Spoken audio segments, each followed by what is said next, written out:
గణపతిలో ఉండే విశిష్టత ఏమిటంటే ఈయన అందరికీ కులదైవమే. ఏ ఇంట్లోనూ కూడా గృహప్రవేశం చేసిన తర్వాత విఘ్నేశ్వర పూజ చేయకుండా ఏ పూజ చేయడానికి వీల్లేదు. ఎన్ని దేవుళ్ళ ఫోటోలు పెట్టినా గణపతి ఫోటో పెట్టాక మిగిలినవి పెడతాం. నమ్మకమైన సత్యమైన అది బాగా పనిచేస్తుంది. అంచేతనే ఈ ఆది దైవం కావడానికి, అందరికీ కులదైవం కావడానికి గణపతి సాధించినటువంటి విజయాలు ఏమిటి, ఆయన విశిష్టత ఏమిటి అనేది ఈవేళ మన ప్రసంగంలో ప్రధానమైన అంశం. దాన్నే మనం చెప్పుకునేటువంటి ప్రయత్నం చేద్దాం. గణపతి ఆకారాన్ని మీరు గమనించండి. ఇక్కడ ఎంత పెద్ద ఆకారంతో ఉన్నాడు. ఇంకా ఎంతో పెద్ద ఆకారంతో హైదరాబాదులోనే ఉంటున్నాడు. మీకు తెలుసు, హైదరాబాదులో ఉంటున్న వినాయకుడితో పోటీపడి ఇతర ప్రాంతాల్లో కూడా అంతకంటే పెద్ద ఆకారం చేశారు. కానీ ఇదే గణపతి వాస్తవంగా శాస్త్రం ప్రకారం చాలా చిన్న ఆకారంతో ఉంటాడు. మనం ఇంట్లో ఏ పూజన చేసుకుంటే గణపతి విగ్రహం ప్రత్యేకం పెట్టక్కర్లేదు. ఓ తమలపాకు అక్కడ పెట్టి పురోహితులకు అప్పగిస్తే వారు పెట్టేస్తారు. దీనికోసం మళ్ళీ విగ్రహం ఎందుకండి, ఓ శిల్పి కావాలి ఏమిటని ప్రతి పురోహితుడు దేవతా విగ్రహాలకి శిల్పే. అందుకని కాస్త పసుపు తీసుకురమ్మా అంటారు, కొంచెం 2 బొట్లు కాస్త నీళ్లు పోస్తారు, ఇంత ముద్ద చేసి ఆ తమలపాకులో పెడతారు. ఆ ఆకారంలోనూ గణపతిని ఆరాధిస్తూ ఉన్నాం, ఈ ఆకారంలోనూ గణపతిని ఆరాధిస్తూ ఉన్నాం. నిజంగా గణపతి ఆకారం ఏమిటో చెప్పాలంటే విశ్వమంతా వ్యాపించినటువంటి ఆకారం. భగవంతుడంటేనే విశ్వమంతా వ్యాపించాడు. విశ్వమంతా వ్యాపించాడు కాబట్టి ఆయన గురించి తెలుసుకోవడానికి ఇంతమంది వచ్చాం ఇక్కడికి. మన ఇంట్లోనో మీ ఇంట్లోనో మా ఇంట్లోనో ఉన్నవాడైతే ఇక్కడికి రావడం ఎందుకు, అక్కడే కూర్చుంటాం వెళ్ళి. అంచేది ఈ ఆకారంలో ఉండే విశిష్టతను ముందుగా తెలుసుకుంటే ఇంటింటా కులదేవం ఎలా కాగలిగాడో తెలుస్తుంది మనకి. ఏ ఆకారము వారణేంద్రముఖమై ఈ లోకముల్గాచునో,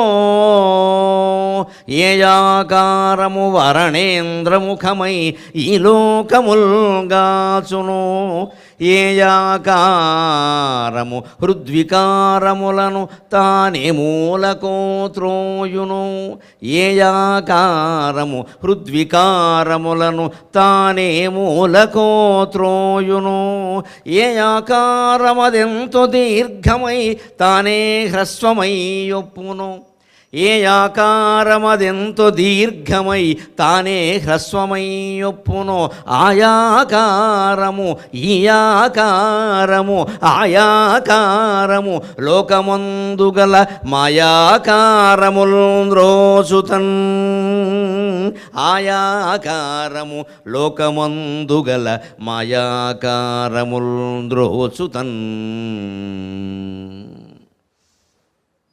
గణపతితో సహా ఏ దేవుణ్ణైనా మనం ఆరాధించడం ఎందుకు అంటే అంతిమంగా మనమే ఆ దేవుడు అని తెలుసుకోవడానికి.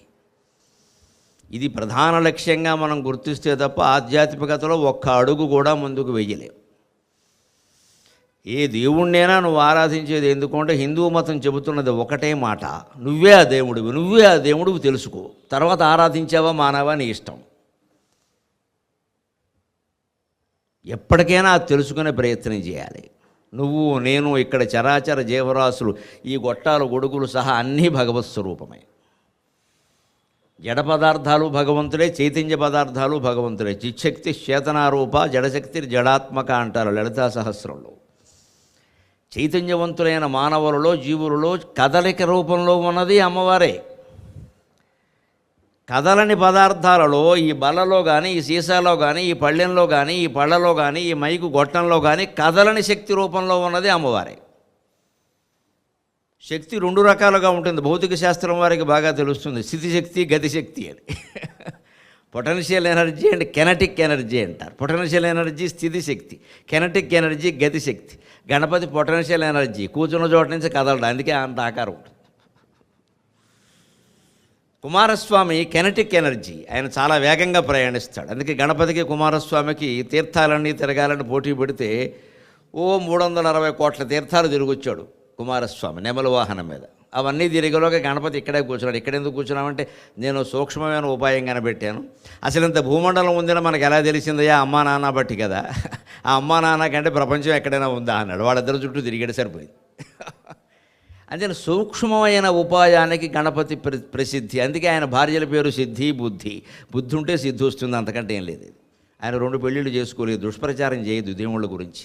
మన దేవుళ్ళు ఎవరికి 2 భార్యలు లేరు. అసలు వాస్తవం చెప్పాలంటే దేవుడికి భార్యే లేదు. దేవుడే భార్య, దేవుడే భర్త. వాళ్ళకి భార్య భర్త ప్రత్యేకంగా, వాళ్ళకి ఎందుకు ప్రత్యేకంగా పెడతాం? మనకు ఉన్నారు కాబట్టి వాళ్ళకి పెట్టేస్తాం అంతే. మనకున్నాక వాళ్ళకి లేకపోతే బాగుండదు కదా. అందుకని మనం ఎంత ఎక్కువ ఉంటే అంత మంచిది అనుకుంటాం కదా. డబ్బులు కానీ ఏది కానీ ఇళ్ళు కానీ వాకిలే. అలాగే వాళ్ళకి భార్యలను కూడా ఎక్కువ మందిని పెట్టేసాం మనం. ఒక్కరే ఉంటే అలా సరిపోతారండి. 16 మందిని ఈయనే పెట్టాడు ఇక్కడ. వాళ్ళు ఎవరు చేసుకోలేదు ఆ పెళ్ళిళ్ళు. గణపతికి అసలు పెళ్ళే కాలేదు, కుమారస్వామికి పెళ్ళి కాలేదు. వాళ్ళిద్దరూ బ్రహ్మచారులు. కుమారావద్యాపి ద్విరదవదన క్రౌంచదడనమును శంకరాచార్య సౌందర్యలహరిలో చెబుతారు. వేద ప్రసిద్ధమైన మాట. గణపతికి కుమారస్వామికి పెళ్ళి అవ్వలేదు, వాళ్ళు బ్రహ్మచారులు. మరి సిద్ధి బుద్ధి ఏమిటయ్యా అంటే, నా వశంలో ఉంటారు సిద్ధి బుద్ధి. నువ్వు బుద్ధితో పనిచేస్తే సిద్ధి కలుగుతుంది, నేర్చుకో. గణపతికి దండం పెట్టేటప్పుడు మనం తెలుసుకోవలసింది ఏమిటంటే, బుద్ధి ఉంటే సిద్ధి ఉంటుంది. పక్కనే ఉంటారు కదా ఇద్దరు. అంతేగాని సిద్ధి కళ్యాణం బుద్ధి కళ్యాణం చూడగానే మన కార్యం అయిపోతుంది అనుకోండి. నువ్వు ఎన్ని కళ్యాణాలు చూసినా ఒకటే, నీ బుద్ధి మారినంత వరకు. మనం ఇక్కడ ఇంట్లో క్షౌర కళ్యాణం చేసుకుంటూ కూర్చొని కళ్యాణం వల్ల బుద్ధి మారుతుంది అంటే అలాగా నీ బుద్ధి మార్చుకుంటేనే మారుతుంది. ఆ మార్చుకోవడానికే ఈ ఆకారాలన్నీ. అందుకే దేవుడు విగ్రహం ముందు నిలబడి చూసినప్పుడు కళ్ళు మూసుకోకూడదు, శుభ్రంగా చూడాలి. అసలు చూడనిచ్చేదే కాసేపు. ఇక మా బోటుగాళ్ళం ప్రముఖులం కాబట్టి అక్కడ నిలబడిస్తారు. మీరు అందరూ వస్తే తోసేస్తారు. ఓ మనిషిని పెట్టి తోయించేస్తారు ప్రత్యేకం. అందులో కరోనా రోజులు ముందే తోసేస్తారు. మనం ఆ ఉన్న క్షణంలోనే చూడాలి అంటే కళ్ళు తెరుచుకుని చూడాలండి. అప్పుడు తెలుస్తుంది ఏ ఆకారము వారణేంద్రముఖమై ఈ లోకముల్గాచును. వారణము అంటే ఏనుగు. ఎందుకంటే అది రాగానే అందరూ ఎక్కడ వాళ్ళు అక్కడ ఆగిపోతారు. వారణం అంటే ఆగిపోవడం, అంతకంటే లేదు. నివారించడం కదా. వారణం అంటే ఆగిపోవడం. అందుకే ఏనుగు వారణం అని పేరు వచ్చింది. మలేషియన్ టౌన్షిప్లోకి ఉన్నట్టుండి ఒక ఏనుగు వచ్చిందని ఒక నేను ముందు వెళ్ళిపోతాను, మీ మాట ఎలా ఉన్నా ఎందుకు వచ్చిన గొడవ అని. వారణం అంటే ఆవరించేది, అందరినీ ఆపేస్తుంది ఎక్కడ వాళ్ళు అక్కడ. ఈ మధ్యలో చెడుతూ ఉండొచ్చు ఏనుగు, కానీ మీరు ఏం చేస్తారు? అపార్ట్మెంట్లో ఉండిపోతారు, ఒక్కరు బయటికి రారు, అమ్మో ప్రమాదం అంటారు. పిల్లలను లోపలికి లాగేస్తారు. పిల్లలకి సరదా వస్తారు, వెళ్ళగా లోపలికి లాగేస్తారు. అదే వారణం. అందరినీ ఎక్కడ వాగలను అక్కడే అట్టెపెట్టి బయటికి రాకుండా వారించేదే వారణం. అదే ఏనుగు. సింహం వస్తే ఒకరు వారించక్కల, అప్పటికే చాలామంది ప్రాణాలు గాల్లో కలిసిపోతాయి. వారించక్కర్లేదు, దేహాలను బయటికి లాగడమే. అంచేత వారణం. ఆ వారించేటువంటి వారణాన్ని ఆయన శిరస్సుగా ధరించాడు. వారణ శిరస్సునే ఆయన ధరించాడు. ఇందుకోసం గజ శిరస్సులో ఉండే ప్రత్యేకత చూడండి. కళ్ళు చాలా చిన్నవి ఏనుక్కి, చెవులు చాలా పెద్దవి. మీ కళ్ళు ఎంత అందంగా ఉన్నాయి, ఎంత విశాలంగా ఉన్నాయి అన్నది ముఖ్యం కాదు. ఆ చూపు దృష్టి ఎంత విశాలంగా ఉన్నది అన్నది ముఖ్యం. ఏనుక్కి కళ్ళు చిన్నగా ఉంటాయి, కానీ దృష్టి చాలా పెద్ద. లోపల కుంభాకార కటకం ఉంటుంది, పుటాకార కటకం, దాని కుంభాకార కటకం. అందువలనే ఏనుగు అడవిలో తిరిగేటప్పుడు ఇలా చూస్తుందా, దాని ఎదురుగా ఉన్న ఎలక దానికి ఏనుగులా కనపడుతుంది. అందుకని దాని జోలికి వెళ్ళదు. లేకపోతే అడవిలో ఏనుగు ఒక్కతే ఉంటుంది, మిగిలినన్ని తొక్కేస్తుంది. తానింత లావున్నానని, తాను శక్తిమంతురాలైన గజాన్నని, తన ధాటికి అన్నీ పడిపోతాయనే నమ్మకం కనుక ఏనుక్కు ఉంటే అడవిలో ఒక్క జంతువుని బతకనివ్వదు. అది దానికి అవసరం లేకపోయినా సరే. ఏనుగు శాకాహారి, మాంసాహారం తింది, అయినా బతకనివ్వదు, చెతకొట్టేస్తుంది. అలా చెతకొట్టే అవకాశం లేకుండా భగవంతుడు ఏం చేశాడు? కళ్ళు చాలా చిన్నగా ఉంటాయి, కానీ దృష్టి చాలా పెద్దది. దాని ముందున్న చీపురు పుల్ల దానికి దూలంలా కనపడుతుంది. చిన్న చీమ దానికి పెద్ద ఏదో జంతువులా కనపడుతుంది. అప్పుడు ఇది ఏదో నాకంటే పెద్దదిలా ఉంది, ఎందుకు వచ్చిన గొడవ, ఏనుగు పక్కడు. ఇది భగవంతుడు సృష్టి విలాసం. ఏ జీవికి ఏం పెట్టారో వాడికి తెలుసు, మనం చెప్పక్కల. అందుకే మనం కోరికలు కోరకూడదు దేవుడి దగ్గర. మనకి ఏమి చేయాలో ఆయనకు తెలుసు, ఇస్తాడు. ఆ నమ్మకంతోనే దండం పెట్టుకు వెళ్ళిపోవాలి. ఇది అది అన్నామంటే దేవుడు చాలా తెలివైనవాడు, అది ఇస్తాడు. ఒక పెద్ద మోటార్ సైకిల్ ఇమ్మన్నాం అనుకో, ఇస్తాడు. తర్వాత 120 కిలోమీటర్ల స్పీడ్లో పెడతాం, వెంటిలేటర్ మీద ఉంటాం. ఎందుకంటే నువ్వు మోటార్ సైకిల్ ఇమ్మన్నావు కానీ 120 కిలోమీటర్ల స్పీడ్లో వెళ్ళొద్దని చెప్పలేదు, అడగలేదు కదా. నన్ను ప్రమాదాలు జరగద్దని అడగలేదు కదా. మోటార్ సైకిల్ ఇమ్మన్నావు, ఇచ్చాను. ఎన్ని కిలోమీటర్లు వెళ్ళే చోట అన్ని కిలోమీటర్లు వెళ్ళాలి. నువ్వు నీ ఇష్టం వచ్చినట్టు పెడితే నీ ఇష్టం వచ్చినట్టు జరుగుతుంది. నా ఇష్టం వచ్చినట్టు వెళ్ళలేదుగా. నన్ను ఏం అడిగావు? బండి అడిగావు.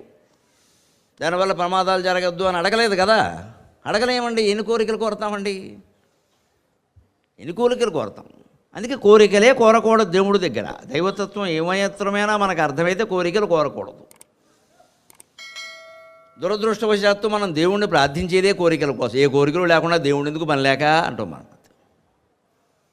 మనకు తీరని కోరికలు, మనకి డబ్బు ఖర్చు అయ్యే కోరికలు, మనకు అవకాశం లేనివన్నీ దేవుడు వచ్చి తీర్చాలి. దేవుడు ఎందుకు మనకేమైనా, ఆయనకి ఏమైనా మేనలుడా, మనం తోడలుడా? ఎందుకు తీరుస్తాడండి? మన బంధువులు మిత్రులందరికీ వాళ్ళ కోరికలన్నీ మనం తీరుస్తామా? మన వల్ల కావని చెప్పమా?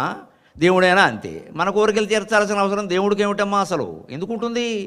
అలా తీరిస్తే భూమండలం మీద ఎన్ని చరాచర జీవరాశులు ఉన్నాయో అందరి కోరికలు తీర్చాలి. నీ ప్రత్యేకత ఏమిటి? నా ప్రత్యేకత ఏమిటి దేవుడి దగ్గర? అజ్ఞానం. కానీ మనం ఏదో దండం పెడితే తీరుస్తాడో, పూజ చేస్తే, ఇవన్నీ లంచకుండా వ్యవహారాలు. దేవుడు ఈ లంచాలకు లొంగడు. అసలు ఈ కోరికలే వదిలేమని చెబుతున్నాడు ఆయన. మనం వదిలేయకుండా వాటిని పట్టుకుని వేలాడుతూ నేను వదలను, నువ్వు కూడా నన్ను పట్టుకుని వదలకు. దానికి నీకేం కావాలో చెప్పు. 6 కొబ్బరికాయల 1,00,000 ఉండ్రాళ్ళ చెప్పి లెక్క. ఇదంతా ఆయన అడగట్లేదు. నేను నా ముఖం ద్వారా, నా చేతుల ద్వారా, నా అవయవాల ద్వారా, నేను చేసిన యుద్ధ విన్యాసాల ద్వారా, నేను చేసిన రాక్షస సంహారం ద్వారా నేను ఏం చేశానో మీరు తెలుసుకోండి. దాన్ని మీ జీవితాల్లో అన్వయించుకుని ఆచరణలో పెట్టండి. ఇందుకోసం ఈ ఆకారం. ఏనుక్కి కళ్ళు చిన్నవైనా దృష్టి పెద్దది. అందుకని మనం దృష్టిని విశాలం చేసుకోవాలి. కుల భేదాలు, మత భేదాలు, స్త్రీ పురుష భేదాలు, అనేక రకాల భేదాలు మన బుర్రలో ఉన్నాయి. అవన్నీ పోగొట్టుకోవాలి. శ్రావణ మాసం నోములు చేస్తాం. వాయిన ఇవ్వాల్సి వచ్చేసరికి మన కులం వాళ్ళు ఎవరూ లేరా, కొంపలు అంటుకుపోతాయమ్మా. వేరే కులం మొత్తం ఎదుగుకిస్తే ఆవిడ మనిషి కదా? ఆవిడకి మొగుడు లేడా? నీకు ఒక్కడికే ఉన్నాడా? ఎంత దుర్మార్గంగా ఆలోచిస్తామండి. దుర్మార్గంగా ఆలోచిస్తున్నామనడానికి ఈ చప్పట్లు సాక్ష్యం. మీరు మలేషియా టౌన్షిప్ కాదమ్మా, వైకుంఠంలోకి వెళ్ళి టౌన్షిప్ కట్టినా ఈ బుద్ధి మారదు. పైగా మా బ్లాకులో అందరూ మనవాళ్లే ఉన్నారు. మనవాళ్ళు ఏమిటమ్మా? పక్క బ్లాకు వాళ్ళు మనవాళ్ళగా అందరం బ్లాకేగా. బిఎల్ఏసీకే ఇండియాయే బ్లాకు. ఎంత కొట్టుకుపోతామో. వాయినే ఇవ్వడానికి కులవడ్డం వచ్చిందా? ఎంత ఎంత భేదభావం ఉందండి మన మనస్సులో. ఆవిడ మొత్తైదువు కదా. వాళ్ళ కాళ్ళకి మనం పసుపు రాయడం ఏంటి అంటే, పసుపు రాయడానికి ఒక లెక్క ఉంది నీకు.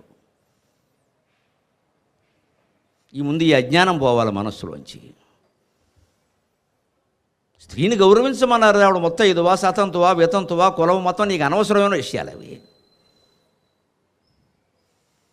గౌరవించడానికి మళ్ళీ లెక్కలేస్తాం మనం, చేత్తో కొలిచేసి, మూత్తో కొలిచేసి. ఈ లెక్కలు పెట్టుకున్నంతకాలం మనం ఎన్ని వ్రతాలు చేసినా ఒకటి, ఎన్ని శ్రావణ మాసాలు వచ్చినా, ఎన్ని హిందూ మతాలు, ఏది దేశాన్ని ఉద్ధరించలేదండి. మన బుద్ధిలో మార్పు రావాలి, విశాలత్వం రావాలి. మన పని మనిషి కూడా మొత్తైదువేనమ్మా. ఆవిడకి దండం పెట్టి వాయినం ఇవ్వండి. హిందూ మతం అద్భుతంగా ఉంటుంది. హిందూ మతం ఎవరు మతం మారరు. ఎవరు మీకు ఇక్కడ పారిశుద్ధ్య కార్మికుల్లా కనపడుతున్నారు కదా, వాళ్ళకి దండం పెట్టి వాయినం ఇవ్వండి అమ్మా. శ్రావణ మాసంలో హిందూ మతం బ్రహ్మాండంగా ఉంటుంది. అందరూ అందులోకి వస్తారు. వాళ్ళందరూ వేరే మతాల్లోకి ఎందుకు పోతే మనకేముంది ఇక్కడ? గాడిద గుడ్డు. ఎవరు గౌరవించరు, కనీసం రమ్మను కూడా పిలవరు. డబ్బున్న వాళ్ళకే అన్నీను, కులం వాళ్ళకే అన్నీను.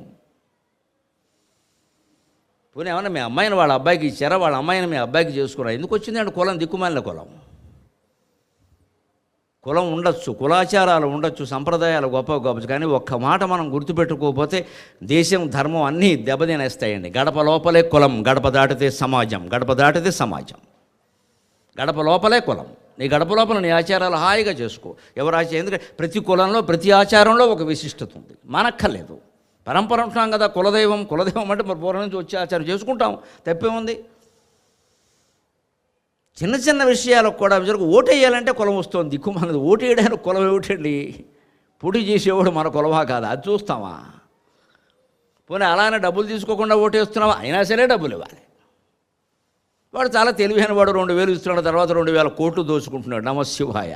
అడిగితే ఏమంటాడు? 2,000 తీసుకున్నాడు, ఎవరు మూసుకుంటున్నాడు. అప్పుడు ఏమంటాం మనం చాలా తెలివిగా, భగవంతుడా ఈ నాయకుల నుంచి ఈ దేశానికి, ఆ నాయకుల దగ్గర 2,000 పుచ్చుకుని వాడిని పోషించింది నువ్వే కదా, వినాయకుడు ఎందుకు కాపాడతాడు? నీ 2,000 నువ్వు మానవా? దేవుడు కూడా అంతే, నాకో 2,000 ఎవరా అంటాడు. పోయిందేముంది? మన లంచగొండి బుద్ధులు, మన సంకుచిత బుద్ధులు మారినంత వరకు ఏ భగవంతుడు ఎన్నిసార్లు అవతరించినా ఒకటే, ఎన్ని ఆకారాలు ధరించినా ఒకటే. హిందూ ధర్మంలో ఇన్ని రకాల దేవతలు, ఇన్ని రకాల ఆకారాలు ఎందుకు ఉంటాయంటే, మీ ఎదురుగా కనపడుతున్న అనేక ఆకారాలన్నీ నేనే నేనే నేనే. దయచేసి గ్రహించండి, వికార బుద్ధులు వదిలిపెట్టండి, ఆకారాన్ని బట్టి గౌరవించకండి, సత్ప్రవర్తనను బట్టి గౌరవించండి మనిషిని. ఏ ఆకారము వరణేంద్రముఖమై లోకముల్గాచును. ఏనుక్కు చెవులు చాలా పెద్దగా ఉంటాయి, నోరు చిన్నదిగానే ఉంటుంది. అంటే ఎక్కువ విను, తక్కువ మాట్లాడు, అది లక్షణం. మనకి అది లేనిదే ఇది. మనిషి దొరకడం పాపం. 3 గంటల సుత్తి ఇక్కడ. ఇంకా 60 ఏళ్ళు దాటాయంటే ఇంకా చెప్పక్కల, 70 దాటితే అసలే చెప్పక్కల. ఎప్పుడు వస్తాడా అని చూస్తారు అంతే మనిషి. కూర్చోరా అబ్బాయి, అసలు ఏమనుకుంటున్నావు నువ్వు అని. ఈయన ఏదో పనిచేసిన డిపార్ట్మెంట్ ఒకటి, ఆ డిపార్ట్మెంట్ ఇప్పుడు ఎలా ఉందో ఈయన పనిచేసినప్పుడు బాగుండాలి, ఈయన రాగానే చెడిపోవాలి. ఇదే గుడి బుద్ధి. ఈ తర్వాత నీకంటే మంచివాడు వచ్చాడేమో ఆ డిపార్ట్మెంట్లో, అసలు అది బాగుండకూడదండి. ఒక రిటైర్ అయిపోయిన హెడ్ మాస్టరు తర్వాత వాళ్ళు ఎవరైనా టీచర్స్ వస్తే, ఏమంటే ఇప్పుడు స్కూల్ ఎలా ఉంది అంటాడు. ఎలా ఉందనల్లా ఈయన ఉద్దేశం చెడిపోయిందని చెప్పాలని, ఎందుకంటే ఈయన రిటైర్ అయిపోయాడు. మీ తర్వాత ఏం లేదంటే అదే అంతేనండి మరి అంటాడు వెంట. ఇక్కడ నా తర్వాత కూడా బాగుండాలి, నా తర్వాత వచ్చినవాడు జూనియర్ అయినా బాగా పనిచేయాలి, అవసరమైతే ఓ సలహా ఇచ్చి పని చేయిద్దాం, ఆ సంస్థ బాగుండాలి. అది కాదండి, చెడిపోవాలి. మనం గొప్ప కావాలి, మనం గొప్ప వాళ్ళంగా మిగతా చెడిపోవాలి. మనం ఉన్నప్పుడు బాగుండాలి, మనం రాగానే చెడిపోవాలి. ఈ వాగుడే కదా మనం వాగేదంతా. అందుకే గణపతి చెబుతున్నాడు, నేను ఎక్కువ వింటానయ్యా, మేము మాట్లాడాను, మీరు వినండి, మాట్లాడకండి. ఇది ఏనుగు ముఖంలో ఉండే ఉద్దేశం. లేదా భగవంతుడికి ఏనుగు ముఖం ఏంటండి? ఏ ఆకారము హృద్వికారములతానే మూలకో త్రోయును. సగం జంతువు ఆకారం, సగం మనిషి ఆకారం. నరసింహస్వామి కూడా అంతే, సగం జంతువు ఆకారం, సగం మనిషి ఆకారం. వరాహస్వామి పూర్తిగా జంతువే, మత్స్యావతారం పూర్తిగా జంతువే, కూర్మావతారం పూర్తిగా జంతువే, వామనావతారం చాలా పొట్టి. ఆ వామనుడే మళ్ళీ త్రివిక్రముడయ్యాడు. అందుకే కేశవనామాల్లో త్రివిక్రమాయ నమః వామనాయ నమః 2 పక్కపక్కన ఉంటాయి. ఎందుకంటే నువ్వు జీవితంలో త్రివిక్రముడు అయినా వామనుడు అవుతావు. ఎప్పుడు ఉన్న వ్యాపారాలే ఉండవు, అన్నీ పోతాయి. మళ్ళీ పొట్టిగా ఉండడానికి సిద్ధంగా ఉండు. అలాగే నువ్వు ఏదో చిన్నవాడు అయ్యావు అనుకోక, పెద్దవాడు కూడా అవుతావు. కేశవాయ నమః, నారాయణాయ నమః, మాధవాయ నమః, గోవిందాయ నమః, విష్ణవే నమః, మధుసూదనాయ నమః, త్రివిక్రమాయ నమః, వామనాయ నమః. త్రివిక్రముడైన భగవంతుడే యాచించవలసి వచ్చేసరికి వామనుడు అయ్యాడు. విష్ణుమూర్తి త్రివిక్రముడు కాదా, ఆయన వామనావతారం ధరించాడు. వామనుడులా ఉన్నాడు. ఆ బలిచక్రవర్తిని 30 దెబ్బలు పెట్టి 3 జరవలు దాగించి కాలెట్టి తొక్కాడు. నువ్వెంత, నీ దానం ఎంతరా సన్నాసి అని. దేవుడికి ఈయన దానం ఇస్తాడా? నీ గర్వం ఎంత, నీ దానం ఎంత, నువ్వు ఇచ్చేది అంతా నాదే కదా, నాది నాకిస్తూ నువ్వు ఇచ్చానంటావేమిటయ్యా. ఇది బలిచక్రవర్తికి అహంకారం పోవడం కోసం శిరస్సు మీద పాదం పెట్టాడు. ఎందుకని అహంకారం ఎక్కడ ఉంటుంది? మెదడులో ఉంటుంది. మెదడు ఎక్కడుంది? బలిచక్రవర్తికి శిరస్సులో ఉంది. మనకైతే మోకాల మీద పెడతాడు విష్ణువు పాదం, ఎందుకంటే మనకు మోకాల్లో ఉంటుంది మెదడు. మనకి శిరస్సు మీద పెట్టాడు. నీకు ఎక్కడుందో అక్కడ పెట్టాను కదా అంటాడు. ఎందుకంటే మనం మోకాల్లో ఉందని ఎందుకు అంటున్నానంటే, ఇన్ని కథలు వింటూ ఉన్నా మనం ఏం గ్రహిస్తామంటే, అలా అవ్వకూడదు కదండి, ఇలా అవ్వకూడదు కదండి, వామన చరిత్ర చదవచ్చా అండి, ఈ ఆలోచనలే ఉంటాయి మనకి ఎంతసేపు. గరుడ పురాణం చదవచ్చా అండి, అది చదవచ్చా అండి, ఇది మానేయచ్చా అండి, అంతే. ఇదే మన మెదడు మోకాల్లో ఉండమంటే అన్ని గ్రంథాలు రాసింది నేను చదవమనే, ఈ మానవమైన కాదు ఇక్కడ. కానీ మనం రకరకాలు పెంచుకున్నాం. బ్రహ్మాండమైన భగవద్గీత ఘంటసాల గారు అద్భుతంగా 100 శ్లోకాలు పైన పడితే ఎవడైనా పోయినప్పుడే వినిపిస్తుంది. అది అందరూ బతుకుంటే ఎవడో వినడం. చివరికి పరిస్థితి ఎంత ముదిరిపోయిందంటే, ఎవరైనా సరదా ఘంటసాల గారు భగవద్గీత ఇక్కడ పెట్టుకుంటే, ఏమంటే మీ ఇంట్లో ఎవరైనా పోయారని అడుగుతున్నారు వచ్చి. ఘంటసాల పరిస్థితి అలా అయింది, భగవద్గీత పరిస్థితి అలా అయింది, శ్రీకృష్ణుడి పరిస్థితి అలా అయింది. మా సంగతి చెప్పేది ఉంది. అంటే శుభాల కోసమే మనం బతుకుతాం, అశుభాన్ని తట్టుకునే శక్తి లేదు. గణపతి ఎన్ని అశుభాలు తట్టుకోనండి. తండ్రి నరికేశాడమ్మా శిరస్సుని, ఇంతకంటే అశుభం ఉందా? కన్న తండ్రి శిరస్సులు నరికేస్తాడా? భరించాడు. ఏనుగు శిరస్సు పెట్టారు, భరించాడు. పెద్ద పొట్ట భరించాడు. ఎలక వాహనం భరించాడు. మీరు భరించండి అని చెబుతున్నాడు ఆయన. మారాలను కోరకండి, మీరు భరించండి. నేను భరించాను కదా. ఎలక వాహనం తీసి ఆడి కారు కొనమని మా నాన్న నేను అడగలేదు కదా. ఎలక వాహనం మీదే తిరుగుతున్నా. మీరు తిరగండి, ఉన్న సైకిల్ మీదే తిరగండి. సైకిల్ ఉన్నవాడికి బైక్ కావాలి, బైక్ ఉన్నవాడికి కారు కావాలి, కారు ఉన్నవాడికి ఆడి కారు కావాలి, చివరికి అన్నీ అమ్మేయాలి. నువ్వు భూమండలం అంతా ప్రదక్షిణం చేసినా సరే నీ మనస్సు శాంతిగా ఉండదు అని చెబుతున్నాడు గణపతి. అందుకే భూమండలం అంతా తిరగడం మానేసి ఆయన తల్లిదండ్రుల చుట్టూ తిరగడం. మే అమ్మా నాన్న జాగ్రత్త చూసుకోరా, ఎందుకురా భూమండలం అంతా తిరుగుతావు? ఒకళ్ళు అమెరికాలో ఉంటారు, ఇవాళ ఒకళ్ళు ఆస్ట్రేలియాలో ఉంటారు. అమ్మా నాన్న ఏమైపోయారో ఎవరికి అక్కర్లేదు. మహా అడిగితే ఏసీ వృద్ధాశ్రమంలో, ఏసీ చేసినా వైకుంఠమైనా వృద్ధాశ్రమం ఇల్లు కాదమ్మా. కొడుకు కోడలతో ఉన్నట్టుగా వృద్ధాశ్రమంలో ఎలా ఉంటామండి మనం? పైగా వాళ్ళు చాలా జాగ్రత్తగా చూసుకుంటారండి. నీకు బద్ధకం అని చెప్పరాదా? మీ ఆవిడ చేయనింది ఆ విషయం చెప్పరాదా? దమ్ము లేదు వీడికి. మా ఆవిడ చేయదండి, అత్తగారికి చేయించే దమ్ము లేదండి, అందుకని అంటాడు మొహం పెట్టి. ఇక్కడ చేతకాని వాడిని చెప్పరాదా? మా అమ్మ నాన్న నాతోనే ఉంటారు, ఉంటే ఉండు లేత పో అంటే దెబ్బకి తేలిపోతుంది అక్కడ సాయంత్రానికి వ్యవహారం. చచ్చినట్టు చేస్తారు. ఎవరి కోసం? వాళ్ళకే కావాలి కదా కాపురాలు. ఆడదానికి కావాలి, మగాడికి కావాలి. ఖచ్చితంగా ఉండలేరండి. వాళ్ళని దోషేయడం ఎక్కడికో ముసలాళ్ళు కదా అని. జగత్పితలైనటువంటి పార్వతీ పరమేశ్వరులు తల్లిదండ్రులే ఉండి కూడా వారికి ఈయన అవసరం లేకపోయినా కూడా నాకు తల్లిదండ్రుల చుట్టూ తిరగడమే నాకు ముఖ్యం, 300 కోట్ల తీర్థాలు నాకు అవసరం లేదని చెప్పిన ఏకైక పితృమాతృ భక్తుడు మహాగణపతి. ఇంకో లక్షణం, ఏ ఆకారమదెంతో దీర్ఘమై తానే హ్రస్వమయ్యొప్పును. గణపతి విగ్రహాలను చూస్తాం ఈ ప్రత్యేకత. మనం మరో శివలింగంలో కానీ రాముడి విగ్రహం కానీ కృష్ణుడి విగ్రహం కానీ బాగా పెంచడం అనేది ఎక్కడ చూడం. మనం ఈ గణపతి విగ్రహాలకే చూస్తాం. అనేక సందర్భాల్లో మీరు 60 అడుగులు 70 అడుగులు 100 అడుగుల వరకు వెళ్ళిపోయారు. కరోనా పుణ్యమాన్ని తగ్గించారు, సంతోషం. కరోనాకి నమస్కారం. చాలా మార్పులు తీసుకొచ్చింది సమాజంలో, ఒక్క దెబ్బతో తీసుకొచ్చింది మొత్తం. అంతే. అటువంటిది ఏదో భయంకరమైన వ్యాధి వస్తే తప్ప మనం తెలుసుకోలేకపోతున్నామండి. దౌర్భాగ్యం అది. అంటే ప్రకృతి ఏదో బీభత్సం చేసేసి నీ జీవితాన్ని చిన్నాభిన్నం చేసేస్తే తప్ప నువ్వు బాధ్యత గ్రహించవన్నమాట. తరచు చేతులు కడుక్కోవాలి, కాళ్ళు కడుక్కోవాలి. హిందువుల ఆచారాల్లో భాగం కాదండి. ఒకటి చెప్పేది ఏమిటండి? ఆచారాల్లో భాగం కాదా ఇవన్నీ? పూజ దగ్గర అవన్నీ చేస్తే శాస్త్రం కోసం చేస్తాం. అక్కడ నిజంగా చెయ్యం వాస్తవంగా. ఏ మంత్రం మీరు చదవాలన్నా, ఏ శ్లోకం చదవాలో, అసలు మాట్లాడాలంటే ముందు మంచినీళ్ళు తాగాలి. అదే ఆచమనం. ఎందుకని? మీరు పొద్దున లేచిన తర్వాత ఏదైనా మాట్లాడదామనో స్తోత్రం చదువుదామని ప్రయత్నించి పొద్దున్న సూర్యనారాయణమూర్తిని చూశారనుకోండి, 6ంటికి స్నానం చేశాక ఏదో పాడదామనిపించి, ఉదయిస్తూ సూర్యుడు ఉల్లి పువ్వు ఛాయ, ఉల్లి పువ్వు మీద ఉగ్రంపు పొడి ఛాయ, శ్రీ సూర్యనారాయణ మేలుకో హరి సూర్యనారాయణ అని మీరు ఆ బయటికి వెళ్ళి సూర్యుని చూసి పాడారనుకోండి, మీ గొంతు మీరు పరిశీలించుకోండి. ఉదయిస్తూ సూర్యుడు అని మీరు మొదలుపెట్టాడు, ఉదా అనేది మింగేస్తారు, ఇస్తూ దగ్గర నుంచి వినపడుతుంది. ఎందుకని? కాస్త నీళ్లు తాగందే గొంతు సవరించుకోవడం వీలు కదా, అందుకే ఆచమనం పెట్టారు. ముందు 3 సార్లు కేశవాయ స్వాహ, నారాయణ స్వాహ, మాధవాయ స్వాహ ఇప్పుడు మొదలెట్టండి బాబు అంటారు. లేదా ఆయనకి పలకదు గొంతు, మనకి పలకదు. దాంట్లోనే ఒక తత్వాన్ని చెబుతారు. ప్రతి ఆచారంలో ఒక తత్వం ఉంటుంది. ఆచమనం ఎప్పుడైనా చూడండి, మీరు ఇలా చేతులు ఇలా పెట్టి ఆచమనం చేయరు ఎవరు. ఇలా గుప్పుడు మూసి ఆచమనం చేయరు, సరిగ్గా ఇలా మోస్తారు. 2.5 వేళ్ళు మూసుంటాయి, 2.5 వేళ్ళు తెరుచుంటాయి. ఆచమనం ఎంత గొప్ప ఆచారం వస్తుంది. సరిగ్గా ఈ గుంట ఇలా ఏర్పడాలంటే అంతే. మరి సరిగ్గా 2.5 వేళ్ళు మూసుంటాయి, 2.5 సరిగ్గా ఈ వేలు సగం మూసి ఉంటుంది, అంతే కదా. ఈ 2 మూసున్నాయి, 2.5 మూసున్నాయి, 2.5 తెరుచున్నాయి. దీంట్లో అంతర్గతమైన తత్వం ఏమిటంటే, నీ జీవితాన్ని ఇలాగే సగం మూసి సగం తెరిచి నడిపించుకో. నువ్వు ఆలోచించుకో, ఎక్కడ మూయాలో ఎక్కడ తెరవాలో. మొత్తం మూయడము తప్పే, మొత్తం తెరవడము తప్పే. అమెరికన్ సంస్కృతి మొత్తం అరిచేయి తెరిచినట్టుగా ఉంటుంది. ఒక్కొక్కడికి 3 పెళ్ళాలు 6 భర్తలు ఉంటారు, ఏం మాట్లాడడానికి వీల్లేదు. She is my 4th wife and first wife also అంటాడు. అంటే మొదట ఆవిడే, 4 ఆవిడే, మళ్ళీ ఈ లోపు 3 అయినాయి రౌండ్. ఇక్కడ ఆవిడ అప్పుడు ఎందుకు వదిలేసాడో తెలియదు, ఇప్పుడు ఎందుకు చేసుకున్నాడో తెలియదు. చెప్పేస్తారు బహిరంగ. వాళ్ళకి మొహమాటమేం లేదండి. మన దగ్గర అలా చెప్పడానికి సిగ్గుపడతాం కొంచెం. ఇంక ఈ మధ్య మానేశారులేండి, మనం అభివృద్ధి చెందాం బాగా.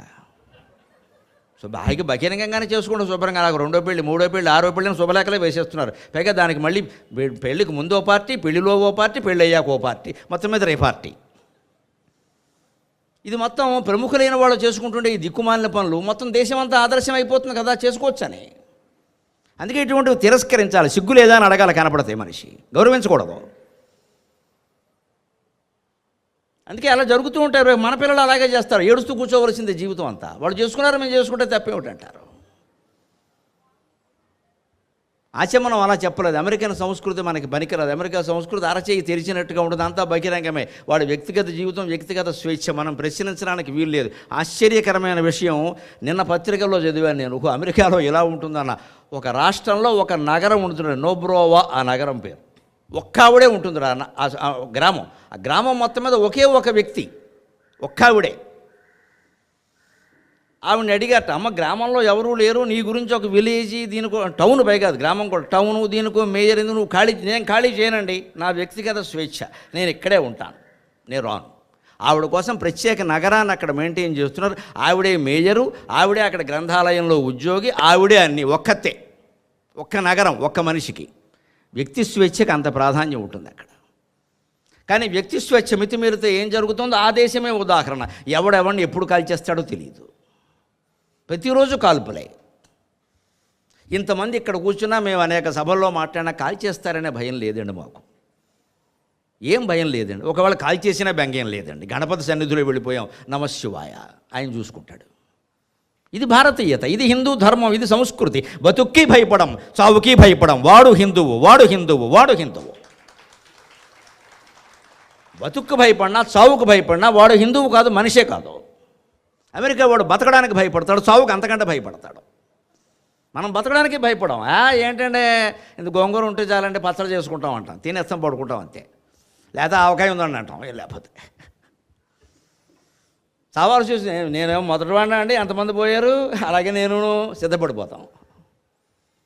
జీవితం పట్ల ఒక నిబద్ధత, చావు పట్ల కూడా ఒక నిబద్ధత. ఇది హిందుత్వం. అప్పుడు ఎలాగైనా బతకగలుగుతాం. అమెరికా మనకెలా ఆదర్శం అవుతుంది. ఈ జన్మలెత్తిన అమెరికా ఎవడో మన కాళ్ళ దగ్గర కూర్చుంది కూడా పనికిరండి. అంత గొప్ప సంస్కృతి మనది. విశ్వమంతా ఆదర్శంగా తీసుకునే సంస్కృతి మనది. మనం వాళ్ళని ఆదర్శంగా తీసుకుంటున్నాం ఇవాళ. కర్మగాలి. వ్యక్తి స్వేచ్ఛకి అంత ప్రాధాన్యం ఉంది. ఒక నగరంలో ఒక మనిషి అంటే అలా అట్టి పెడతారు. మన దగ్గర అయితే ఈడ్చి పారేస్తారు, బయటకెళ్ళి పోవా, నీ కోసం ఎక్కడ మెయింటెనెన్స్ పని లేక అని నలుగురు కలిసి లాగేస్తారు. పోకేమవుతుంది? ఎంత డబ్బు దండగైపోతుండే ఒక వ్యక్తి కోసం ఒక నగరం అంతా అలా ఉంచడం అంటే. ఇక్కడ అలా ఉండదు. అది అంత బహిరంగం అంటే వ్యక్తి ఇష్టం అండి, అలా ఉంటుందండి, మీరు చేయాల్సిందే. వ్యక్తి స్వేచ్ఛ అంత అవసరం లేదు. ఇవాళ వ్యక్తి స్వేచ్ఛ ఎక్కువైపోయింది మన దేశంలో కూడా. నా ఇష్టం, నా ఇష్టం, నా ఇష్టం. సమాజం అక్కర్లేదు, ధర్మం అక్కర్లేదు, కుటుంబ ధర్మాలు అక్కర్లేదు, తల్లి అక్కర్లేదు, తండ్రి అక్కర్లేదు, నా ఇష్టం. 15 ఏళ్ళు దాటితే చాలు, నా ఇష్టం, ఆడ మగ, నువ్వెవరో నాకు చెప్పడానికి, ఎవరిని అమ్మా నాన్నని. ఇదే వ్యక్తి స్వేచ్ఛ. ఎక్కువ కాకూడదండి. అందుకే అమెరికా లాగా మంది చెయ్యి తెరిచిన సంస్కృతి కాదు.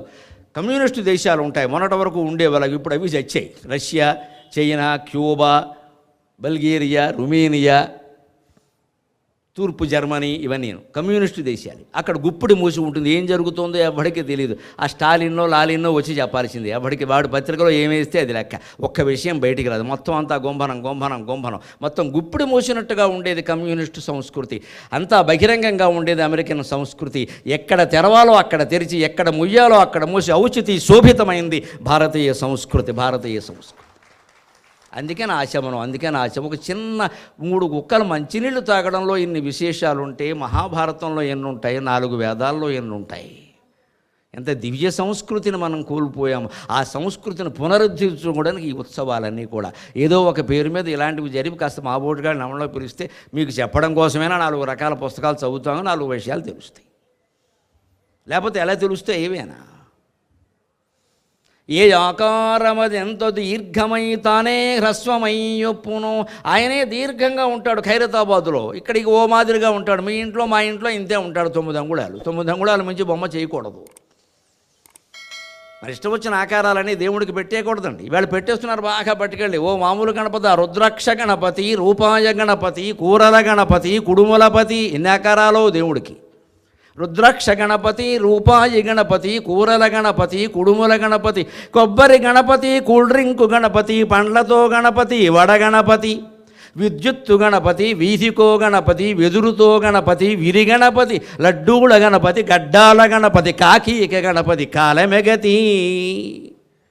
ఎన్ని రకాలు చేస్తారు. అందుకే నాకు ఇప్పుడు భయంగా ఉంది. భయము కలుగుచుండే భ్రాంతి సీసాలతో కలగలుపుతురేమో గణపతినిక. ఎవడో పెడతాడు మహానుభావుడు, శ్రీ గణేష వైన్ షాప్. బుద్ధి లేదు వాడికి, బుద్ధి లేదు, మనకి జ్ఞానం లేదు. దేవుడి పేరు ఎడతావా తాగే దుకాణానికి? మనిషివో పశువా? తాగే దుకాణం తాగుబోతు దుకాణమా? ప్రజలకు వ్యసనం నేర్పుతున్నావా నువ్వు బాగుపడ్డం కోసం? దానికి దేవుడు పేరెడతావా? Sri Venkateswara wines, Ramalingeswara wines. దేవుడికి వైన్కి ఏం సంబంధం అండి? దేవుడు డివైన్, నాట్ వైన్. దేవుడు అంటే డివైన్. వైన్కి డివైన్ అంటే ఇంగ్లీష్లో ఏమిటంటే వ్యతిరేకం కదా, వ్యతిరేకం కదా. టాక్సింగ్ డీటాక్సింగ్ అంటారు కదా, వైన్ డివైన్. దేవుడు డివైన్. నేను వైన్ కాదురా మరో, నేను డివైన్. నువ్వు వైనే, నీ పేరే పెడతా. పైగా ఆయన పేరెట్టాక నాకు కలిసి ఇచ్చాడు. నీ తాగుడికి ఆయన కలిసి ఇచ్చాడా? ఏం దుర్మార్గమైన ఆలోచన. బద్దలు కొట్టేయాల్సిన వ్యవహారాలు కావా ఇవి? అంటే మనం ఆలోచిస్తున్నది ఏమిటి? దేవుణ్ణి మనకు స్వార్థానికి వినియోగించుకోవడమే కానీ దేవుడి పేరు మీద ఈ దుకాణం ఎలా పడి దాని పలహారశాల అన్నశాల పోని. అన్నం అమ్మడమే తప్పు, పలహారాలు అమ్మడమే తప్పు అని భావించిన జాతి కదా. అన్నాన్ని అతిథులకి ఉచితంగా పెట్టినటువంటి జాతి కదా. అతిథి వచ్చి అన్నం తినకపోతే యజమాని అన్నం తినేవాడు కదండి ఇళ్లల్లో పూర్వం. అయ్యో ఇవాళ అతిథి రాలేదు, నా కోసం నేను తింటున్నా, ఎంత పాపం అనుకునేవాడు. ఇవాళ అతిథులు లేరు, ఎవరు లేరు. బంధువులు కూడా ఎవడో రావట్లేదు. హైదరాబాద్ వచ్చిన బంధువు ముందు హోటల్లో దిగుతాడు. అక్క ఏమనుకోకే అంటాడు, అంతే. అక్కన ఎవరు మూసుకోవడమే. సొంత తమ్ముడు ఏమనుకోకే అక్క, నాకు ఆఫీస్ పని ఉంది అంటాడు. సర్లేరా బాబు అంటుంది అక్కగారు. బాబు సొంత తమ్ముడు కూడా మన ఇంటికి రాడు, హోటల్లో దిగుతాడు. ఏమీ సంబంధం లేని వాళ్ళకి అన్నం పెట్టేవారు పూర్వం. అతిథి రాకుండా ఇల్లు 3 రోజులు గడిస్తే అది సంసారం కాదు, అయిపోయినట్టే దాని పని అని చెప్పారు అక్కడ. అన్నం కూడా అమ్మకుండా అన్నాన్ని దానం ఇచ్చిన జాతి వేళ అన్నం అమ్ముకుంటున్నందుకు, నీళ్లు అమ్ముకుంటున్నందుకు సిగ్గుపడుతుంటే మద్యం అమ్ముతున్నారే, ప్రభుత్వాలే ప్రోత్సహిస్తున్నాయి. అందుకని నాకు భయంగా ఉందేమో. రుద్రాక్షలతో చేశారు, రూపాయలతో చేశారు, కూరలతో చేశారు, కుడుములతో చేశారు, కొబ్బరి పీసుతో చేశారు, కొబ్బరికాయలతో చేశారు, కూల్ డ్రింక్తో చేశారు, రేపు పొద్దున బ్రాంతి సీసాలతో చేయరని ఏమైనా ఉందా రూలు? నేను దానివల్ల బాగుపడ్డానండి అంటాడు. భయముగలు కూర్చుండే భ్రాంతి సీసాలతో కలగలుపుతురేమో గణపతినిక. ఇవేవి సంస్కృతి కాదండి. మట్టితో గణపతి మాత్రమే సంస్కృతి, మట్టితో గణపతి మాత్రమే సంస్కృతి. భక్తి మార్గం ఒకటే ముక్తికి గతి. మట్టితో మాత్రమే చేయాలి, భక్తితో మాత్రమే పూజ చేయాలి. నువ్వు పత్రి పూజ కంటే భక్తి పూజే ముఖ్యం. 21 రకాలు 2 రకాలు తగ్గినా ఆయన ఏం అనడం, పెద్ద సమస్య కాదు అది. ఆ 21 తెచ్చామా లేదా, ఆ 21 తెచ్చామా లేదా అని హైదరాబాద్ అంతా తిరకాలి. ఈలోపు ఎప్పుడు యాక్సిడెంట్ అవుతుంది అనవసరంగా. ఇక్కడ దొరికేవి చాలు. అది భక్తితో చేశామా లేదా, ఆ తాత్పర్యాన్నే చూడమని ఆయన్ని అడగాలి. మా స్వామి మాకేవో దొరికినవేవో తెచ్చామయ్యా, అందుకని మా మనస్సులో ఉన్న భక్తిని గమనించు స్వామి, వేరే ఏమొద్దు. మా తప్పులు క్షమయింపుమయ్య జగదంబా పుత్ర హేరంబ, మా తప్పులు క్షమయింపుమయ్య జగదంబా పుత్ర హేరంబ. మేమే తీర్థాలు పవిత్ర పుష్పములు తేనే లేదు, మేమే తీర్థాలు పవిత్ర పుష్పములు తేనే లేదు, మా దొడ్డిలోనే తచ్చాడడి పిచ్చి పువ్వులివి. ఇష్టదైవం అనే పుస్తకంలో గణపతి మీద రాసిన పద్యాలు ఇవన్నీ. నేను మా తప్పులు క్షమయింపుమయ్య జగదంబా పుత్ర హేరంబ, మేమే తీర్థాలు పవిత్ర పుష్పములు తేనే లేదు, మా దొడ్డిలోనే తచ్చాడడి పిచ్చి పువ్వులివి. నీకే ప్రీతి కలిగించునో, నీకే ప్రీతి కలిగించునో, మా తాత్పర్యము చూడుమో కవి, మా తాత్పర్యము చూడుమో కవి. నితంబాధార చక్రాకృతి. మూలం గ్రహిస్తే ఆ చివరి మాటలు రెండిట్లోనూ ఉందండి. కవి అన్నమాట. గణపతిని కవి అంటారు. గణానాం త్వా గణపతికం హవామహే కవిం కవీనాం ఉపమశ్రవస్తమం జ్యేష్ఠరాజం బ్రహ్మణాం బ్రహ్మణస్పత ఆనశృణ్వన్నోతిభిः సీదసాదనం. ఇది వేదం చెబుతున్న మాట, యజుర్వేదంలో మంత్రం ఇది. అందులో కవీనాం కవిం అన్నారు. కవి ఏమిటండి? గణపతి కవి ఎప్పుడు? గణపతి కవిత్వం ఏమి రాశాడు? గణపతి ఏ కావ్యము రాయలా. వ్యాసుడు భారతం చెబుతుంటే ఊరికి తాటాకుల మీద రాశాడు. లేఖకుడు అంటారు ఆయన, కవి అనరు. తాటాకుల మీదో పుస్తకాల మీద రాస్తే లేఖకుడు అంటారు. రైటర్ అనే మాటకి రచయిత అనే అర్థం ఆధునికంగా ఇంగ్లీషు భాష వల్ల వచ్చింది. కానీ రాసేవాడంటే మన దగ్గర కవి కాదు. కవి వేరు, లేఖకుడు వేరు. పూర్వం అల్లసాని పెద్దన మొదలైన వాళ్ళు ఎవరు అక్షరాలు తాటాకుల మీద రాసేవాళ్ళు కాదు. అలా రాస్తూ ఈ గంటం పట్టుకుని రాస్తూ కూర్చోవాలంటే వాళ్ళు ఆశువుగా చెప్పే పద్యాలు చెప్పలేరు. వాళ్ళు మేము అవధానాల్లో మేము చెప్పినట్టే వేగంగా పద్యాలు చెప్పేవారు. హాయిగా అలసాని పెద్దన్న గారు అయితే భోజనం చేసిన తర్వాత వాళ్ళ ఆవిడ మంచి మిఠాయికి వెళ్ళి తాంబూలం ఇస్తే అది కూడా ఆవిడ పట్టుకొచ్చి ఇవ్వాలి, లేకపోతే మామూలుగా అయితే కుదరదు. ఇంకా ఆవిడ సరదాగా సరసంగా ఆ తాంబూలం పట్టుకొచ్చి నోట్లో పెడితే ఆ తాంబూలం నవ్వులతో కాలు ఊపుకుంటూ ఇలా కూర్చునేవాడు, ఎదురుగా లేఖకుడు ఉండేవాడు చెప్పేవాడు. అలాగే మన చరిత్ర అంతా చెప్పాడు ఆయన. అలాగ వ్యాసుడు చెబుతుంటే గణపతి రాశాడు భారతాన్ని. గణపతి లేఖకుడు, కవి ఎలా అయ్యాడు మరి? గణానాంత్వా గణపతిగుం, గణాలకి గణపతివే కాకుండా కవీనాం కవిం, కవులందరికీ మూల కవి అని ఎలా అంటారండి? సృష్టికి మూలం గణపతి. పార్వతీ పరమేశ్వరుల పుత్రుడుగా పుట్టడం, గజాశ్యుడుగా ఉండడం అనేది ఒక అవతారం మాత్రమే. గణపతి అనేక అవతార మూర్తి. సృష్టికి మూలం గణపతి. విశిష్టం ఏంటంటే శివపురాణంలో స్పష్టంగా పార్వతీ పరమేశ్వరుల కళ్యాణంలో ప్రారంభంలో విఘ్నేశ్వర పూజ చేశారట. పుట్టన బిడ్డకి పేరు పెట్టుతున్నారు అని. వాళ్ళకి పుట్టిన కుమారుడు పుట్టకుండా వాళ్ళు పూజ చేయడం, ఆ గణపతి వేరు, ఈ గణపతి వేరు. ఆయన అవతారం ఈయన విష్ణు అవతారమేనండి. రాముడు కృష్ణుడు కొత్త వాళ్ళు కాదు కదా. విష్ణుమూర్తి వైకుంఠంలో ఉన్నాడు, రాముడుగా పుట్టాడు, కృష్ణుడుగా పుట్టాడు, వరాహ అవతారం, మత్స్య అవతారం, పరశురామ అవతారం, ఆయన మరి వైకుంఠంలో విష్ణువు లేడా? మాయమయ్యాడా? ఉన్నాడు కదా. భగవంతుడు వైకుంఠంలో ఉండగానే భూమి మీద అవతరిస్తాడు. ఎలాగా? ఇక్కడ అనేక పుష్పాలు ఉన్నాయి, మీరు గమనించండి. పుష్పం అక్కడే ఉంటుందమ్మా. సుగంధం మలేషియా టౌన్షిప్ అంతా వ్యాపించింది. పుష్పం అక్కడే ఉండి సుగంధం అంతా వ్యాపించినట్టే భగవంతుడు వైకుంఠంలోనే ఉంటాడు, భూమి మీద అవతరిస్తాడు. అవతారం అంటే లెక్క అది. పుష్పం తాలూకు సుగంధమే భగవద్విభూతి అంటారన్నమాట. భగవద్విభూతి అవతారంగా పుడుతుంది. భగవంతుడు స్వయంగా దిగి వచ్చాడు కాళ్ళు చేతులతోటి. మరి అక్కడేమవుతారు? మళ్ళీ అక్కడ ఖాళీ అయిపోదో, అక్కడ ఉంటాడు ఆయన. అక్కడ ఉంటూ ఇక్కడ అవతరించడం ఎలా సాధ్యము అంటే, పుష్పం ఉన్న చోట ఉందండి, దాని సుగంధం వ్యాపించింది లేదా వాయుదేవుడు చూసుకున్నాడు ఆ పని. అలాగే అవతారం వస్తుంది. అంచేత గణపతి మూలదైవం. ఆయన అన్ని గణాలు, ప్రమథ గణాలకు కాదు, మొత్తం సృష్టి గణాలకే అధిపతి. ఆయన కవీనాం కవి. ఎందుకంటే ఒక కవి కావ్యాన్ని ఎలా రచిస్తాడో, ఒక దర్శకుడు ఒక చలనచిత్రాన్ని ఎలా తీస్తాడో, భగవంతుడు ఈ సృష్టి అలాగే తీశాడు. అలా అర్థం చేసుకుంటేనే మనం ఆనందంగా ఉంటాం జీవితంలో. ఇదో సినిమా, జీవితం ఒక సినిమా. సినిమా ఏమో 2.5 గంటల కాలక్షేపం. ఇది ఏదో 75 ఏళ్ళు 80 ఏళ్ళు కాలక్షేపం చేసి వదిలేయంతే. ఊరికే పట్టించుకోగా నేను. చెడు ఉంది, మంచి ఉంది. ఇక్కడ ప్రపంచం అంటే ఇంత. ఇదో సినిమా. సినిమాలో హీరో ఉంటాడు, హీరోయిన్ ఉంటుంది, విలన్ కూడా. విలన్ లేకపోతే సినిమా ఎక్కడండి? ఇవాళ హీరోలందరూ దాచుకున్న డబ్బులు ట్యాక్సులు కూడా కట్టకుండా దాచుకున్నారండి. ఒకే ఒక్క విలన్ సోనూ సూద్, అపర కర్ణుడు అపారమైన దానం చేశాడండి. ఎవడు హీరో, ఎవడు విలన్, ఎవడు తెలుస్తాడమ్మా జీవితంలో? ఎవడు హీరో, ఎవడు నిజమైన హీరో? అతను. మనం సూర్యకాంతం అనగానే గయ్యాళ్ళ అత్తగారు అనుకున్నాం మనం. వాళ్ళ కోడలు చెప్పింది స్వయంగా, మా అత్తగారులా సరస్వతీదేవి కూడా ఉండదని చెప్పింది ఆవిడ. అంత మంచిదని చెప్పింది ఆవిడ. కోడలు చెప్పింది. కోడలు ఇస్తేనే అత్తగారికి సర్టిఫికెట్, అత్తగారు ఇస్తేనే కోడలికి సర్టిఫికెట్. మా అమ్మాయి మంచిది అని అమ్మ చెప్పడం కాదు. కాకి పిల్ల కాకి ముద్దు, ఊరుకో మాట్లాడక. అత్తగారు చెప్పాలి, నువ్వు చెబుతావేటి ఇక్కడ?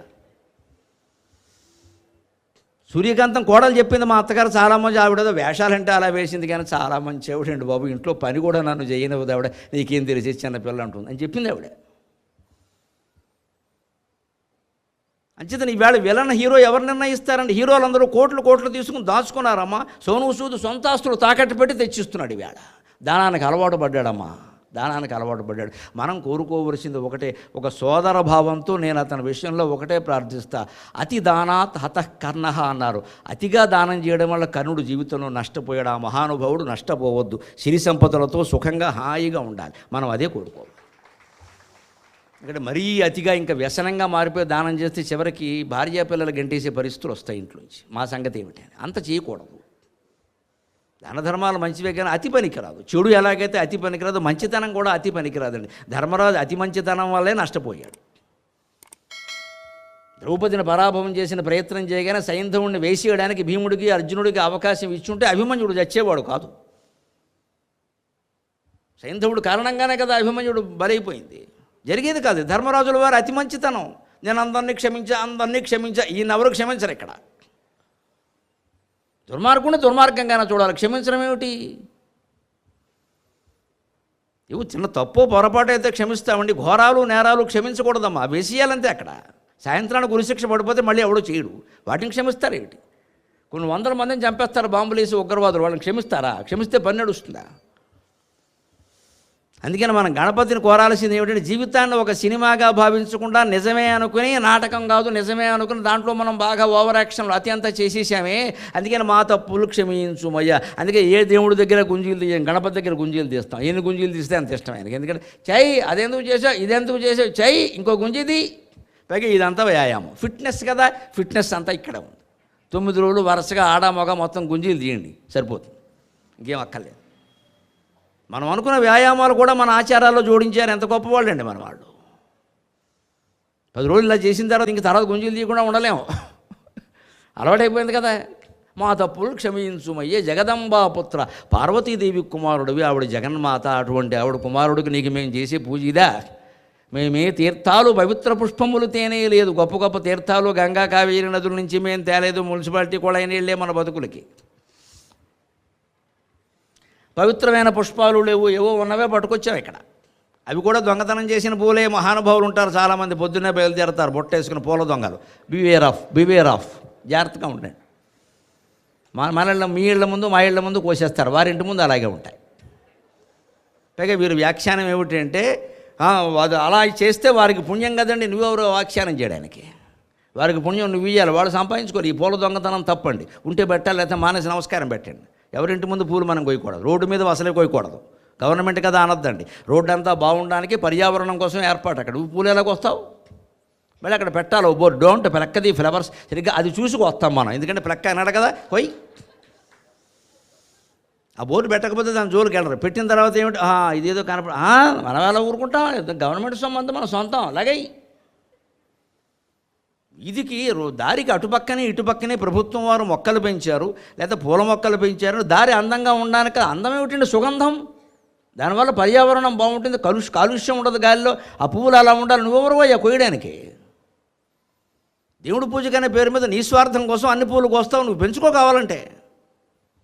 ప్రతి దాంట్లోనూ స్వార్థమే, ప్రతి దాంట్లో సామూహికమైన భావన, సామాజిక బాధ్యత లేదండి. అందుకని మనం అనేక దేశాల కంటే వెనకబడి ఉన్నాం. ఇంత ఘనమైన అతి పురాతన సంస్కృతి ఖ్యాతి కలిగి, సహజముగ పండు నేలలు చాలగలిగి, అతి పురాతన సంస్కృతి ఖ్యాతి కలిగి, జీవధారలు ప్రవహించు చేవగలిగి, బడుగు దేశం మనడి మాట పడుదురేలా. ఇప్పటికీ భారతదేశం అభివృద్ధి చెందుతున్న దేశాల్లో భారతదేశం ఒకటి. ఎంతకాలం ఉంటామండి చెందుతూ ఇక్కడ చెందిన దేశం అనే మాట రాదండి మనకి. ఎందుకని మనమే వెనకబాటుతనానికి మనమే కారణం. మనకు వ్యక్తిగత ప్రయోజనమే ముఖ్యం తప్పితే సామాజిక ప్రయోజనం మనకు అవసరం లేదు. అందరి కోసం, అందరు కూడా మనకెందుకండి, అంతే తీసిపారాయి. మరి పండుగలన్నీ అందరి కోసమేనండి. మీరు అందరూ వచ్చి వింటారనే కదా నేను వచ్చింది ఇక్కడికి. ఒక కుటుంబం కోసం అయితే నేను వస్తాను, ఒక వ్యక్తి పిలిస్తే నాకేం పని అని రావడం. అందరూ వస్తారు, అన్ని కులాలు మతాలు అన్ని ప్రాంతాల వారు ఉంటారు, మంచి విషయాలు చెప్పొచ్చు అని కదా వచ్చింది. మరి అందరి కోసమే కదా ఇది. మన జీవితం కూడా అందరి కోసమేనండి. అందుకే దైవభక్తితో పాటు దేశభక్తి నేర్పాలి పిల్లలకి. అందుకే నేను నా ప్రవచనాల్లోనే మాతృదేవో భవ అనడం మానేసి వందే మాతరమును మొదలు పెడుతున్నాను. మొన్న ఆగస్టు 15 తీసుకున్నాను నిర్ణయం. అప్పటి నుంచి ఇలాగే కొనసాగుతుంది. ఇంకా దైవభక్తి సరిపోదండి. దేశం బాగుండాలంటే దేశభక్తి ఉండాలి. నలుగురు దేశభక్తి అంటే ఏం లేదమ్మా, పక్కవాళ్ళ సుఖం కూడా ఆలోచించు. అపార్ట్మెంట్లోకి నీళ్లు రావట్లేదు, ఇబ్బంది వచ్చింది, ట్యాంక్ అడుగుతున్నారు, ఏదో చెప్పారు. మనకు అత్యవసరమైన నీళ్లు పట్టుకోవాలి. 16 డబ్బాలు పెద్ద డప్పులు పట్టేసి ఎవరికి దొరకకుండా చేయకూడదు. దాన్ని స్వార్థం అంటారు. అత్యవసరమైన పట్టుకో. 2 నీళ్ళ గదులు ఉంటాయి ఎవరికైనా, అందులో ఓ బకెట్ పెట్టుకో, ఇందులో ఓ బకెట్ పెట్టుకో. నీళ్లు తోమడానికి కావాలంటే ఇంకో బకెట్ పెట్టుకో, చాలు అంతే. పెద్ద 600 పెట్టి ఇంత టబ్బు కొనేసి నింపేయకూడదు అక్కడ. ఇది స్వార్థం అంటారు దీన్ని. ఎవడేమైతే మనకు కావాలి. మరి మిగిలిన వాళ్ళు అక్కడ పసిపిల్లలు ఉంటారు, వృద్ధులు ఉంటారు, వాళ్ళకి అత్యవసరం అవుతాయి. అవసరమైతే మనమే చెప్పాలి, పక్కబాట ఇక్కడ నీళ్లు పట్టుకున్నామా, మీ ఇంట్లో పెద్దవాళ్ళు ఉన్నారు, పిల్లలు ఉన్నారు. ఎంత మానవ సంబంధాలు ఎంత బాగుంటాయండి. ఎవరికి చెప్పకుండా మనకి పెట్టేసుకుంటాం ముందు ఇక్కడ. అందులో కూడా పరిమితి ఉండదు, విపరీతం. ఇంకా మనకు కష్టం రావద్దు, ఎంతమంది పోయినా మంచిదే. ఈ ధోరణి నుంచి బయటపడితేనే ఒక జాతిగా, ఒక దేశంగా మనం అభివృద్ధి చెందుతాం. లేకపోతే వ్యక్తులు అభివృద్ధి చెందుతారు. ఈ దేశంలో అదానీయులు అంబానీయులు ఉంటారమ్మా. అడుక్కు తినేవాళ్ళు కూడా ఈ దేశంలోనే ఉన్నారు.